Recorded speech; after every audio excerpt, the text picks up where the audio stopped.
తన మాట లేదని చెప్పి ఇవాళ అధికారులకు ఆదేశం ఇచ్చి ఇవాళ రాష్ట్ర ప్రభుత్వ ఖజానా మీద దాదాపు 5 కోట్ల మేర ఇవాళ బర్డెన్ పడే విధంగా ఇవాళ దాన్ని తీసేయాలని చెప్పి ఇవాళ ఆదేశాలు ఇవ్వడం ఇది సరైన విధానం కాదు.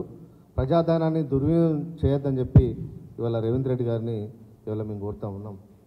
గతంలో కేసీఆర్ గారు ముఖ్యమంత్రి ఉన్నప్పుడు అనేకమైన సమస్యల మీద ఇక్కడ దుర్వినియోగం అవుతుంది, అక్కడ దుర్వినియోగం అవుతుందని మాట్లాడిన రేవంత్ రెడ్డి గారు ఇవాళ తన అధికారంలోకి వచ్చిన తర్వాత ఈ చిన్న చిన్న వాటిలో కూడా ఇవాళ ఘోరమైన ఇవాళ అధికార దుర్వినియోగానికి ఆర్థికపరమైన నష్టానికి ఇవాళ ప్రజల మీద భారం వేసే విధంగా ఇవాళ ముఖ్యమంత్రి రేవంత్ రెడ్డి గారి ప్రవర్తన ఇవాళ కొనసాగుతూ ఉన్నది. ఇవాళ డిసెంబర్లో ముఖ్యమంత్రిగా బాధ్యతలు చేపట్టిన రేవంత్ రెడ్డి గారు విద్యాశాఖ కూడా వేరే ఎవరికి ఇవ్వకుండా తన చేతుల్లోనే రేవంత్ రెడ్డి గారు పెట్టుకున్నారు. చాలామంది అనుకున్నారు రేవంత్ రెడ్డి గారు విద్యాశాఖ తన దగ్గరనే పెట్టుకున్నాడు కాబట్టి విద్యా వ్యవస్థను చాలా గాడిన పడగొడతాడు, చాలా లాభం జరుగుతాయనే ఆలోచనతో చాలామంది మేధావులు కూడా ఎదురు చూసారు. కానీ ఇవాళ బుక్ ప్రింటింగ్ లోపల ఇవాళ నీ పేరు రాకుండా ఉన్నదంటే విద్యా వ్యవస్థ మీద ఒక్కసారి కూడా మీరు రివ్యూ చేయలేదు అంటే ఇలాంటి తప్పిదాలు దొరలేని విషయాన్ని ఇవాళ ముఖ్యమంత్రి గారు ఇవాళ గ్రహించాలి. ఇవాళ ఒకసారి పేరేస్తే ఏమవుతుంది? ఇవాళ అధికారులు ముందు మాటలు నీ లేనంత మాత్రాన నీకు అయ్యే నష్టం ఏం లేదు కదా. ఇవాళ తమిళనాడులో జయలలిత గారు ముఖ్యమంత్రి అయిపోతే తర్వాత ఏర్పడ్డ ప్రభుత్వం స్టాలిన్ ముఖ్యమంత్రి గారు అయిన తర్వాత గతంలో ఏదైతే ప్రింట్ ఉండనో బుక్స్ కానీ బ్యాగ్స్ కానీ ఏవైతే ఉండనో అవే పంచని చెప్పి తన గొప్పతనాన్ని చాటుకున్నాడు స్టాలిన్ గారు. మరి ఆ విధానం అంత ఓర్పు నేర్పు ఇవాళ రేవంత్ రెడ్డి గారికి లేనట్టుగా ఇవాళ కనిపిస్తుంది. అంత దూరదృష్టి, అంత కీర్తి, అంత ఆకాంక్ష రేవంత్ రెడ్డి గారికి ఉంటే ముందు ఎందుకు రివ్యూ అని చెప్పి ఇవాళ మేము ప్రశ్నిస్తూ ఉన్నాం. ఇవాళ ప్రభుత్వం మీద నీ అవగాహన లేని వల్ల ఇవాళ రివ్యూ చేయకపోవడం వల్ల ఇవాళ చాలా సమస్యలు ఇవాళ విద్యార్థులు ఈ రాష్ట్రంలో ఎదుర్కొంటూ ఉన్నారు. ఇప్పటికే ఎంసెట్ 27 నుంచి ఎంసెట్ కౌన్సిలింగ్ జరగబోతా ఉన్నది.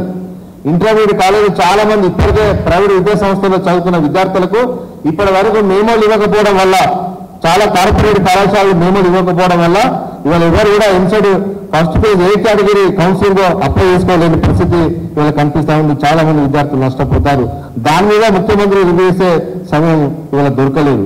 ఇవాళ స్కూళ్ళలో కనుక చూసుకుంటే చాలా ప్రైవేట్ స్కూళ్ళకి మొత్తం ఈ రాష్ట్రంలో దాదాపు మెజార్టీ కార్పొరేట్ స్కూల్ అన్ని కూడా ఇవాళ ఒక్కొక్క విద్యార్థి పేరు మీద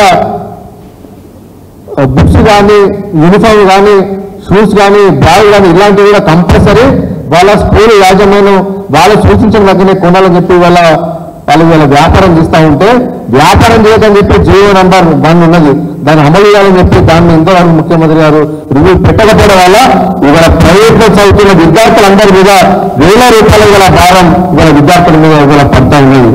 దానికి ముఖ్యమంత్రి గారికి సమయం దొరకలేదు. కాబట్టి దయచేసి ఇవాళ ప్రభుత్వానికి ఈ రాష్ట్రంలో విద్యా వ్యవస్థను గాడిలో పెట్టాలన్న పేదవాళ్ళకు నష్టం జరగద్దనే ఉద్దేశం కనుక ఉంటే ఇప్పటికైనా ముఖ్యమంత్రి గారు తననే రివ్యూ పెట్టాలి, లేకపోతే ఆ విద్యాశాఖ మంత్రి పైన వేరే వాళ్ళకి అందించాలని చెప్పి ఇవాళ ముఖ్యమంత్రి గారు డిమాండ్ ఇస్తూ ఉన్నాం. మీరు చేస్తున్న అనాలోచిత నిర్ణయం వల్ల, అసమర్థత వల్ల, సరిగా మీకు అవగాహన లేకపోవడం వల్ల ఇవాళ కోట్లాది రూపాయల భారం ఇవాళ ప్రజల మీద ఇవాళ పడతా ఉన్నది. ఒక్కొక్క విద్యార్థి మీద 15,000 నుంచి 30,000 రూపాయలు ఇవాళ ఈ ఫీజుల పేరు మీద, బుక్స్ పేరు మీద, షూస్ పేరు మీద, బ్యాగుల పేరు మీద, ఇతరత్ర ఐటమ్స్ పేరు మీద వసూలిస్తున్నారంటే ఒక్కొక్క విద్యార్థి మీద జరుగుతుంటే ఇవాళ ఎంత మంది విద్యార్థులు నష్టపోతారో ఒకసారి ఆలోచన చేయాలని కోరుతా ఉన్నాం. అదేవిధంగా ప్రైవేట్ స్కూల్స్ అన్ని ఇవాళ ప్రైవేట్ విద్యా సంస్థలు అన్ని కూడా తన సొంత సిలబస్ తయారు చేసుకొని వాళ్ళ ప్రింటింగ్ ఇవాళ ఇవ్వడం వల్ల ఇవాళ విద్యార్థులకు ఇవాళ భారం పడుతుంది.